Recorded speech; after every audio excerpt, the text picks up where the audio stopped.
Oh, la traversée. Veux-tu que je t'en parle? Oui, vas-y donc. Je t'en parle. Ça, là, c'est pas drôle. Vraiment pas drôle. Vas-y. On m'a présenté, je m'appelle Louise Charrier. Moi, en 1663, je suis orpheline. Je m'en vais à l'hôpital général et puis je trouve que mon avenir est peu certain. J'entends parler du programme du roi et puis il me dit, ben, je pense que je vais aller tenter ma chance de l'autre côté. Je suis allée voir mon curé, il m'a donné un bon certificat de bonnes mœurs. Je suis une catholique, pratiquante. Je fais mes devoirs, je fais mes prières. Fait que je m'en vais au port de La Rochelle, parce que c'est l'endroit qui était désigné, avec d'autres femmes qui étaient avec moi là, à l'hôpital général, et on s'en va à la Salpêtrière. On s'en va à La Rochelle pour aller prendre un bateau qui va nous emmener en Nouvelle-France. Par contre, lorsqu'on est arrivé à La Rochelle, les vents n'étaient pas favorables. Fait qu'on a été reçus chez les religieuses de la congrégation par là-bas. Et puis, on a entendu que les vents deviennent favorables. Et lorsque ce fut le temps, on est allé faire une dernière petite prière à la messe. Et on est parti sur le bateau. Le bateau. Moi, des barques, ça va, mais moi, des gros navires, là. C'est le roi qui nous emmenait sur un de ces navires, un navire royal. Pour moi, c'était pas mal impressionnant. On arrive sur ce gros navire-là, toute petite, toute frêle comparativement à cette immensité-là. Et on nous dit, ben vous allez loger ici. Les dames d'un côté, on était toutes ensemble. On reste ensemble parce que c'est de l'inconnu. Et puis, on ne veut pas qu'il nous arrive de malheur. Hein? On a beau dire qu'on a une bonne traversée à faire. Il y a des hommes, mais moi, je veux me marier de l'autre côté avec quelqu'un d'autre. Hein? Et puis, tu t'installes dans la Seine-Barbe. La Seine-Barbe. Bien, vous connaissez, hein, les bateaux royaux, c'est des navires de guerre. On ne le voit pas beaucoup, mais il y a des canons qui sont placés là, à plusieurs endroits pour se protéger quand il y a des ennemis. Fait que quand le roi avait un embarquement comme ça, où il y avait des gens qui ramenaient en colonie, ils vont enlever quelques canons pour pouvoir installer des gens. Fait que cet endroit-là s'appelle la Sainte-Barbe. Parce que cette sainte-là est la protectrice des canonniers. Fait qu'on nous dit, ben, vous allez loger dans la Sainte-Barbe, un endroit qui est quand même petit, exigu. C'est pas ce qui est le plus attrayant comme lieu non plus. On est tous collés un sur l'autre. J'ai pas besoin de vous dire que il y a des odeurs qui peuvent se dégager de notre promiscuité. Pour aller aux toilettes, ben, c'est une petite chaudière. Hein? Pour faire mes besoins, c'est une petite chaudière. Pour dormir, ben, on est deux dans un petit hamac ou une petite, on appelle ça, une petite planche, là, un petit lit. Là. Des fois, il y en a qui vont dormir tête bêche, tout dépendamment. Fait que là, ben, on est tous ensemble. C'est beau, on a quand même une place au moins pour s'asseoir sur notre coffre. Mais c'est sombre. C'est humide. On a l'autorisation d'aller sur le pont, mais on y va de jour et en groupe, jamais tout seul. Sur le pont, ben, ce qui va se passer beaucoup, c'est des messes. Ils vont faire des messes à ciel ouvert parce que vous savez, en tant que catholique, on fait souvent des messes. On va prier pour avoir une bonne traversée, on va prier pour avoir la santé de se rendre à l'autre bout et on va même prier pour ne pas rencontrer d'ennemis. Je ne veux pas de corsaires, je ne veux pas de pirates, je ne veux pas d'anglais. Fait qu'il faut qu'on se protège, fait qu'on en fait des prières et on en fait le plus souvent possible. Pour manger, bien, on est toujours rationné. Hein? On part pour quand même une grande traversée. Au début, ben, c'est le fun parce que c'est plaisant, on a de la nourriture qui est fraîche. Mais au bout de 2 semaines, 3 semaines, ma petite carotte, elle commence à flétrir. Hein? C'est le cuisinier, c'est le cook qui va s'occuper de nous donner à manger. Lorsque le temps le permet, que ça ne tangue pas trop, ben là, lui, il va nous arriver avec, souvent, c'est des bonnes grosses soupes consistantes, un peu comme dans le pays. On a un beau gros bouillon avec des morceaux de légumes, un peu de viande là-dedans, beaucoup de légumineuses. Hein, on est très fervent des légumineuses. Ça nous donne un peu de force pour pouvoir affronter tout ça. Fait qu'on commence avec ça. Puis là, plus qu'on avance dans le temps, bien, plus que les victuailles s'amenuisent. Et puis, on va avoir aussi des viandes qui sont séchées, des viandes qui sont salées, des poissons qui sont salés aussi. Fait qu'on va commencer éventuellement à manquer de nourriture. Bien là, ils vont nous passer quelque chose d'autre que je ne connaissais pas. Ça s'appelle les biscuits de marin. Une galette. Mais cette galette-là est dure de même. C'est une espèce de... ben, un pain qu'ils ont rabattu, puis qu'ils ont fait chauffer, puis qui est très, très dur. Je ne peux pas le croquer avec mes... Je les ai toutes mes dents, moi, mais je ne peux pas le croquer avec mes dents parce qu'ils vont tomber. Fait qu'il faut que je le fasse tremper dans ma soupe. Dans mon potage, ou peu importe dans lequel des substances que je vais avoir. Parce que je n'ai pas juste ma soupe. Je suis rationnée au point de vue des liquides aussi. On boit de l'eau, mais les grosses chaudières, les gros tonneaux qui sont arrivés, là, après un mois, là, ben, des fois, ça a changé de couleur. Des fois, il y a des protéines aussi dedans. Ils appellent ça des protéines, il y a des petits verres. Puis il y en a qui ont déjà fait des grenouilles. Fait que là, je me suis dit, oh! Fait que des fois, ils coupaient ça avec un petit peu de vin pour que ça soit moins pire. Puis ben, ils me disaient, ben, bouge ton nez puis avale-les. Et mon Dieu! C'est ce que j'ai fait. Ben, des fois, on a des répercussions aussi. Hein? C'est bien beau manger comme ça, là, mais c'est parce que la chaudière, elle se remplit vite. Hein? Ça, fait que ça sent pas bon non plus. Mais les matelots, après ça, il faut qu'ils aillent tout jeter ça dehors. On va manger, on est rationné. À un moment donné, on a un peu de misère. Ben, le chirurgien peut être bien utile. Oh oui, les poux, les tiques, ça, on est capable entre nous autres de s'organiser pour ça. Ben, ma cornette, je la garde bien comme il faut. Hein? Je les garde, mes poux, ça ne va pas aux autres. Mais c'est parce qu'il n'y a pas juste les poux et les tiques, il y a des fièvres. Il y a des grosses dysenteries, des grosses diarrhées. Puis j'ai su qu'il y en a qui ont eu le scorbut. Le dent le tombait, puis il saignait. Là. Ça n'avait pas de bon sens. Ça a été long, cette traversée-là. Bien, il faut dire que quand il y a des orages en plus, on est confiné à Sainte-Barbe, à rester là, à noirceur, parce qu'on n'allume pas de chandelle, puis de bougie, puis de lanterne, puis tout ce que vous voudrez, là. Parce que nous autres, ce qu'il faut surveiller, c'est qu'il ne faut pas que ça flambe, ça, là, ce bateau-là. Parce que la terre est loin. Fait qu'on surveille les infiltrations d'eau, puis on surveille pour ne pas avoir le feu. Fait que veux pas, je suis dans mon petit coin, ça fait ça, ça fait ça, ça fait ça de même. Fait qu'on mange, bien souvent, on ne mange pas quand c'est pas beau. Les écoutilles sont fermées, il fait noir, puis j'ai pas le goût de manger. Tout ce que j'ai le goût de faire, c'est d'essayer de me tenir ma chaudière, parce que bien souvent, je la remplis. Et puis, on nous avait averti, attachez vos affaires, attachez votre malle, parce que moi, mes biens, c'est juste une petite malle, parce qu'on ne veut pas que ça se promène. Dangereux. Fait qu'on attachait tout ça, puis on attendait là. Puis, il y en a qui ont eu bien de la misère, qui n'ont pas supporté ça. Il y en a qui sont morts. Ben là, on allait sur le pont, puis là, ben, on a toujours un religieux avec nous autres. Puis on faisait nos prières, mais là, il y avait une petite prière un peu particulière. Puis là, ben, on faisait nos adieux à nos compagnons qui sont décédés en mer. Un linceul, une pierre, on envoyait ça à la mer, on faisait les dernières prières. C'est malheureux, mais il n'a pas pu voir sa nouvelle terre. Oh! Celle-là. À un moment donné, je me dis, vas-tu finir par arriver, là? C'est bien beau, là, mais on commence à être tanné, là. Là, je vous dis que j'ai maigri aussi. Puis, mesdames, on n'avait plus nos... tu sais, là, ce qui est une fois par mois, là. À la fin, là, on n'avait plus, là. On n'avait plus d'énergie pour ça non plus. Mais là, à un moment donné, on entend, que c'est ça, ce son-là. On a le droit de monter sur le pont. On a vu des mouettes. On s'est dit, oh, oh, oh, on doit approcher de quelque chose. Puis là, il y a un petit gars en haut qui me crie, terre, terre, hey, là, on arrive. Ben là, on est arrivé.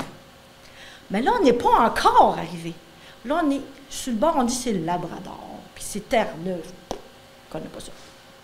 On rentre, elle s'appelle le fleuve Saint-Laurent. On arrive à Tadoussac. On a dit, là, ici, on va faire quelque chose. À Tadoussac, on va pouvoir débarquer. Moi, je regarde ça, on dit, c'est le fleuve, ça. On ne voit quasiment pas l'autre bord. C'est donc bien grand, je ne vois pas l'autre bord. C'est un fleuve, le fleuve Saint-Laurent. Puis là, je me retourne, c'est la forêt. C'est plein d'arbres. Là, je suis au mois de septembre.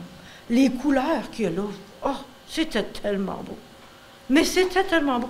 Hey, c'est immense. Je dois avoir de la place pour moi là-dedans, dans ce pays-là, certain. Là, on me dit, maintenant, on peut débarquer. On va on va renouveler un peu de notre nourriture, on va se replacer, et puis, il y a un autre navigateur qui va venir. J'ai un navigateur. Ben oui, c'est parce que le fleuve, il y a ses caprices, il y a ses hauts fonds, il y a ses marées, ses affaires. On change de capitaine. Moi, je suis. On s'en va. Hey, je trouve, ça a pris quand même encore une couple de jours avant qu'on arrive à une île qu'on appelle l'île d'Orléans. Mais c'est beau là aussi, c'est immense. Puis après ça, on est arrivé à Québec. Mais le bateau, il est resté dans la grosse mer, dans le gros fleuve, parce qu'il ne peut pas arriver sur le bord. Il est bien trop gros, le bateau royal, quand même. Ça ne passe pas partout. Là, c'est des gens qui viennent nous chercher avec des barques. J'ai dit, comment ça qu'ils savaient qu'on s'en venait? C'est parce qu'il y en avait qui étaient à Tadoussac, quand ils nous ont vus, ils sont allés avertir Québec qu'on s'en venait. Fait que là, ils viennent, on débarque sur du navire, on embarque dans ces barques-là, puis là, ils nous emmènent jusque sur la rive. Bien, la plupart des filles du roi, des filles à marier, on est allé dans les institutions religieuses, on est allé chez les Ursulines. Il y en a qui est allé dans des familles prédéterminées aussi. Puis, malheureusement, il y a des gens qui sont allés directement à l'hôpital. Hein, c'était des gens qui étaient très malades. Il y en a qui ne sont pas ressortis de l'hôpital. Il y en a qui sont ressortis. Mais vous dites que les navires, là, quand ça fait 3 mois que tu te fais brasser de même puis de même, ça se peut que ça aille pas bien. Là, on nous installe. Les religieuses nous parlent un petit peu du pays, comment est-ce que ça se passe ici, puis que c'est qu'on mange, puis comment... Ben, moi, je faisais un peu à manger, mais pas tant que ça, tu sais, Bon, ils m'expliquent plusieurs petites affaires, puis j'ai dit, bon, OK. Là, ils ont dit, ben c'est bien beau, mais t'arrives, puis t'as pas grand-chose, ma petite fille. Le roi, il te donne une dot. Fait que là, cette dot-là, c'est pour t'aider à te partir. Là, elle dit, ton linge. C'est le même linge que quand je suis partie. Fait qu'ils ont dit, on va te donner un peu de linge pour que tu puisses partir ton année comme il faut. C'est l'hiver, il fait froid. Ah oui, d'accord. On dit, ben, on va te donner un chaudron, puis on va te donner tes premières semences. Puis, fait qu'ils m'ont équipée pour partir ma première année. Fait qu'on est passé au magasin du roi, puis on est allé chercher toutes ces choses-là. Là, après ça, ben, on me dit, tu te reposes un peu. Après ça, tu vas pouvoir faire des rencontres pour te trouver un homme. Oh oui, je suis venue pour ça. Me trouver un homme. Bon, comment qu'on fait ça? Ben, il y a des gens qui vont être avec toi, puis tu vas rencontrer des hommes à marier, eux autres aussi. Mais fais attention, ma bonne Louise, il faut que tu lui parles. Il faut que tu lui poses des questions pour être bien préparé, pour ne pas être avec n'importe qui. OK, question. Ben oui, informe-toi, y a-tu sa terre? Y a-tu une cabane? Y a-tu commencé à avoir défriché pour avoir un champ? Puis cet homme-là, il est-tu en santé? Puis, y a-tu quand même un autre métier? Bon, on dit c'est un habitant, mais des fois, il y en a qui ont un autre métier. C'est toutes des questions que tu peux poser. Je dis, bon, OK, d'abord. J'en ai posé des questions. Mais, j'ai pas choisi tout de suite. Il y en a qui l'ont fait. C'est le fun parce que le contrat de mariage, c'est le notaire qui vient faire ça à la maison. Là, on dit, c'est une telle qui se marie avec un tel, elle a des sous, elle n'a pas de sous, alors tu crois. En fait, ils font tout ça. Puis là, c'est la fête. Après tout ça, on fera que quelques temps avant de dire, je passe devant M. le curé.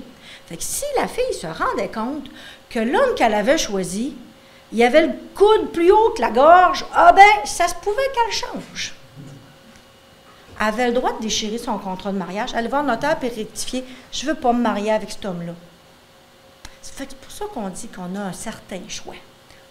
Comment qu'elle disait, la madame? Entre 6 et 14 hommes pour une femme. Non, oui, hommes pour une femme. Oui. Je pouvais bien le choisir. Puis, le mariage qui se fait à l'église, ben là, c'est sûr, c'est M. le curé qui va officier tout ça. Ben, vous savez, on ne se marie pas le dimanche. On ne se marie pas les jours fériés, on ne se marie pas les journées de fête, on ne se marie pas pendant la récolte, on ne se marie pas l'été. On ne se marie pas pendant le fait que, ben non, c'est des journées fériées. Fait que ça veut dire que bien souvent, les filles se marient le lundi puis le mardi. Puis on se marie comme on est là. Hein? J'ai un beau petit bouquet de fleurs, là, mais c'est bien, bien simple. Hein? Je n'ai pas beaucoup d'avoir, ça fait que c'est très simple, mon affaire. Mais là, on a une petite fête, mais c'est un petit peu plus sobre. Puis après ça, je m'en vais sur ma terre avec mon futur. Non, c'est rendu mon vrai, là, si je me suis mariée. Mais moi, Louise, je ne me suis pas mariée à Québec. Moi, j'ai décidé de poursuivre mon chemin. J'avais entendu parler M. Boucher, Pierre Boucher. On me disait que c'était le gouverneur de Trois-Rivières, puis je l'avais entendu parler, il m'avait impressionné. Fait que moi, je trouvais, mais ça me fatiguait. Ils ont dit, faites-en pas, Louise. 2/3 des femmes sont ici, mais il y en a d'autres qui continuent le chemin. Ah oui? Voyons. Je peux continuer? Ben oui. Tu peux aller aux Trois-Rivières ou tu peux aller à Ville-Marie. Ah ben, on va continuer un petit bout. Fait que là, ben, on rembarque d'une barque. Ou une chaloupe, là, c'est pas trop gros. Puis là, je continue mon chemin d'eau. Mais je suis pas toute seule. Je suis avec d'autres. Puis je vais vous montrer ça. Regardez sur quoi qu'on embarque. Il y en a qui sont un petit peu plus gros des fois, mais pas beaucoup. Mais pour me rendre aux Trois-Rivières, je fais pas ça dans une journée. Les hommes ont beau dire qu'ils ont du cœur au ventre puis ils ont de l'huile de bras, on va arrêter à un moment donné parce qu'il fait noir. Fait que là, ce qu'ils font, c'est qu'ils mettent les canaux sur le côté, puis on va dormir en dessous. Fait que c'est ça qu'ils ont fait. On a fait ça pendant 2 nuits, là. Puis quand c'est pas beau, c'est sûr, ça rame moins fort un peu. Fait qu'au bout de 2 nuits, là, 3 jours, là, j'arrive, là. Bon, arrive aux Trois-Rivières. Bien, le gouverneur m'a accueilli, puis il m'a reçu chez lui. Je suis allée rester chez lui, parce qu'il n'y a pas d'institution religieuse. Puis là, je veux garder ma vertu, puis lui aussi, il veut que je garde ma vertu jusqu'à ce que je me marie. Fait qu'il a décidé de me prendre sous son aile. Fait que lui et sa dame m'ont présenté quelques prétendants. Il y a d'autres filles, eux autres, qui ont continué, encore sur un bateau, puis plus ça allait, plus que le bateau se rapetissait, ça s'en venait des canaux, là, des bouts, là. Puis là, eux autres, c'était pire un petit peu parce qu'il fallait qu'ils fassent du portage, parce qu'il y avait des rapides pour se rendre à Ville-Marie. Fait qu'eux autres, il y avait encore du couchage sur le bord de la grève, puis du portage, avant de se rendre à l'autre bout. Ben moi, j'avais fini ma run, et puis je suis restée bien tranquille là, puis j'ai regardé les hommes qu'on me présentait, et j'ai décidé de prendre un Normand, un Barrette, un Guillaume Barrette, qui connaît la terre. Je l'ai choisi parce que c'était un engagé de M. Boucher. Fait que s'il était un engagé, je pouvais bien y faire confiance. Si lui, il a fait confiance, puis il est le gouverneur, moi, la pauvre petite fille, elle peut bien y faire confiance. Après ça, je l'ai choisi parce que il y avait un petit peu de sous, il y avait un petit peu de bien. Puis, il connaissait le pays. Puis, il n'était pas là à regarder. Fait que tout ça ensemble m'a dit, ben Louise, vas-y, tu peux choisir cet homme-là. Fait que j'ai choisi mon beau Guillaume. Puis j'ai fait un contrat de mariage. Le notaire, il est venu dans la maison de M. Boucher. Puis il y avait tous les dignitaires de la place. Moi, je me dis, tout ce monde-là, pour moi, oui. Je suis la première fille à marier que le roi a envoyée à se marier dans ce bourg-là. Fait que là, ça a été la grosse fête. Mais là, on est rendu le 10 de novembre. Ben, le 19, je me suis mariée à l'église. Oh, ça a été un petit peu plus ça, mais il y avait quand même des dignitaires qui étaient là. Là, je dis, c'est bien beau se marier, là, mais je sais qu'on va loger, mon beau Guillaume. Je dis, oui, je t'ai organisé ça. J'ai une concession à Batiscan, à 3 arpents par 30. Je t'ai préparé le terrain. J'ai bûché. On a fait de la belle planche pour te faire une belle cabane. J'ai ramassé du bois, il est sec. Tu vas être bonne pour avoir un bon poêle qui chauffe comme il faut. Fait que je dis OK. Fait que c'est la première cabane, c'est celle-là. C'est la terre battue. Je t'ai une belle place, c'est bien à plat. Ça va bien aller. Fait que j'ai mon âtre. Oh, c'est pas bien grand. Ça ressemble à ça, là. C'est pas très grand. Mais je vais être bien, j'étais avec mon Guillaume. Il t'a fait une belle petite place, t'as ton petit potager là. Je dis, bon, numéro 1, on va commencer comme ça. J'ai eu Jeanne, Laurent, j'ai eu les 3 premiers bébés là-dedans. Mais là, à un moment donné, mon Guillaume, il dit, moi, ça ne me tente plus de rester ici. Ça me tente d'aller au Cap de la Madeleine. Bien, moi, je vais suivre. Fait qu'on est parti, puis on est allé au cadre de la Madeleine, d'un rang. Alors là, j'avais des beaux grands champs aussi. Mon Guillaume s'occupait de ça. Là, c'est plus comme la cabane comme celle-là. Là, il y avait eu le temps de préparer. Celle-là, elle avait un grenier. Hein? C'était un petit peu plus grande. Mais c'était toute une grande pièce avec l'autre qui était là. Puis moi, c'était mon coin, ça. C'était ma place. Là, j'ai eu les 6 autres enfants là. Tranquillement, on a agrandi. Et puis, à la fin de mes jours, là, plus vers la fin de mes jours, on a déménagé une autre fois, encore au Cap de la Madeleine, mais en ville, là, au village plutôt. Juste en face de l'église, une belle petite maison tranquille pour moi et mon Guillaume. Les enfants étaient élevés. Il y avait le petit coin. On avait même légué notre domaine à un des garçons. Vous savez, moi, des biens, j'en ai, mais je n'ai pas tant que ça. Je suis une femme du commun, je suis une paysanne. J'ai mon coffre. Oui, il s'est rempli un petit peu plus avec les années. J'ai mes vêtements, j'ai des choses comme ça. J'ai mon chaudron, j'ai un peu d'ustensiles, un peu de vaisselle. Ma paillasse, au début, j'avais des paillasses. Mais là, rendu un petit peu plus loin, comme celle-là, là, ça, c'était ma première cabane. Puis avec le temps, on s'est amélioré. Elle devenait à grange. Puis on a bondi là. Fait que quand l'autre était prête, on a transféré. Fait que c'est pas beaucoup d'avoir. Là, dans la plus grande, là, on m'avait fait un lit. On avait le lit dans le coin. Puis on avait notre hôte, fait qu'on se faisait chauffer à quoi. On était bien. Bien, vous savez que ça peut prendre 1 an, 1 an et demi à un bon travaillant pour se faire un bon arpent, là, pour être capable d'avoir de quoi qui est intéressant pour pouvoir se mettre et travailler comme du monde. Puis la plupart des femmes à marier, on était presque toutes des gens qui allaient être à la campagne. C'est plus là qu'on était logés et qu'on allait s'arranger. Mme Pinsonneau, c'est à votre tour. Tout le monde n'a pas eu une vie pareille à celle-ci, mais disons que 85% des filles ont marié des habitants puis vivaient à la campagne. Quand on dit la campagne, là, c'est pas mal plus campagne que ce qu'on peut imaginer maintenant.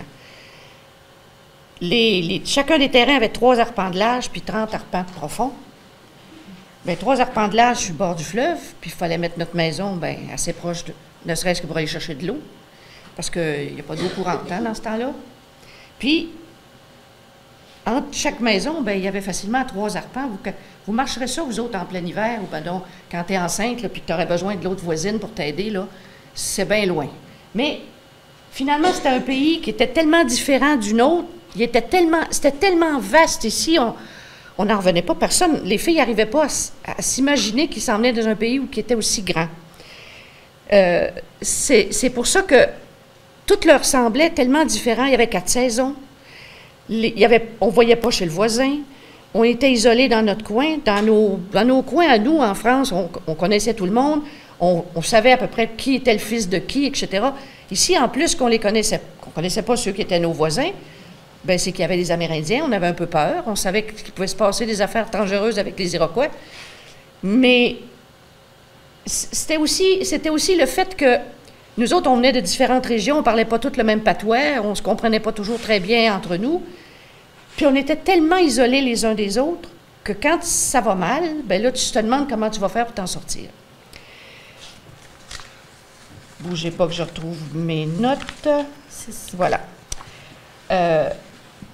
La première chose qu'on s'est aperçu après avoir constaté tout ça, c'est de dire, là, on n'a pas le choix, là.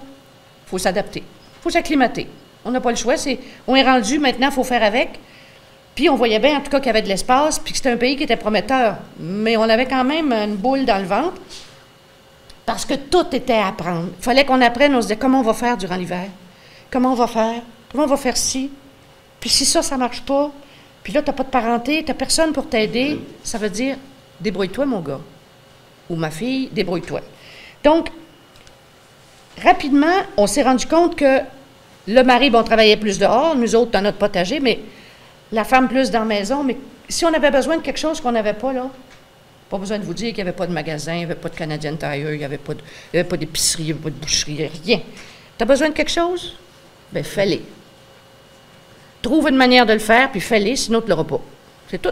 Donc, c'était la grande débrouille. Il fallait se débrouiller. Les plus intelligents, les plus... On disait dans le temps avoir de la jarnigouine. C'est même un mot que Molière connaissait, ça. Avoir de la jarnigouine, là, hein, ça veut dire avoir du ressort, avoir des idées, avoir du front tout le tour de la tête, comme disait mon père. Hein? Bon, bien, ça prenait des gens comme ça, parce qu'autrement, on ne s'en sortait pas. Apprendre les saisons, on avait bien constaté, on a constaté vite qu'il y en avait 4 saisons. Hein? On est tombé, nous autres, on arrivait, premier bateau, là, le bateau dans lequel elle est arrivée, il est arrivé le 22 septembre. Le temps que tout ce qu'elle raconte se fasse, bien, c'est pas long qu'on ait 2 pieds dans l'hiver. Hein? Eh bien, c'est l'hiver, on n'a jamais vu ça comme ça. Puis, rapidement, on sait qu'on va pouvoir aller chasser. En France, quand on était en France, là, la chasse, on était sur les terrains d'un seigneur. Mais le seigneur, il a tout, lui. Il a le droit de chasser, il a le droit de pêcher, il a le droit de te faire faire ce qu'il veut, il a le droit de te mettre à la porte. Il fait ce qu'il veut. Mais là, ici, nous autres, en face de chez nous, devant nos 3 arpents, on a le droit de pêcher, on a le droit de chasser. On a le droit de faire comme chez nous. Parce que ce terrain-là, nous l'a concédé, qu'on disait, puis ça allait devenir notre terre à partir du moment où ça serait défriché. Ça fait que tout ça, ben, on n'a pas eu tout de suite le fusil et tout, mais on a appris que durant l'hiver, il fallait aussi calfeutrer la maison, s'arranger pour se chauffer comme du monde. Elle avait un mari qui avait prévu des choses, qui avait commencé à s'organiser avant, mais quand c'était pas ça, imaginez que le premier hiver, là, ça a dû être toute une cérémonie. Il fallait adapter ses vêtements, il fallait adapter sa nourriture, fallait... Et puis comment est-ce que les femmes faisaient ça, eux autres? Bien, ils ont su qu'en utilisant des fourrures à l'intérieur des vêtements, c'était plus chaud.